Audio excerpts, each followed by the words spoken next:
Hi, I'm Ben Sachs, Controller Product Manager with Hunter Industries. In this video today, I'm going to show you just how quick and simple it is to install and program Hunter's EZ Decoder System in both an ICC2 and HCC controller. To program an EZ1 decoder, start by installing the EZDM into any station output slot within an ICC2 or HCC chassis. Once installed, power up the controller and remember to press the reset button on the back of the control panel. This will change the controller station size to 54. With the EZDM installed, manually start the station you would like to program.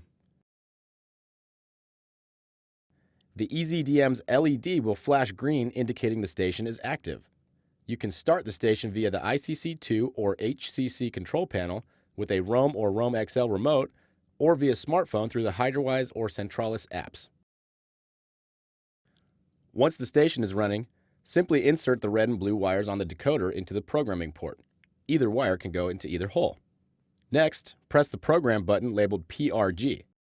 After the LED on the decoder turns green, it is successfully programmed.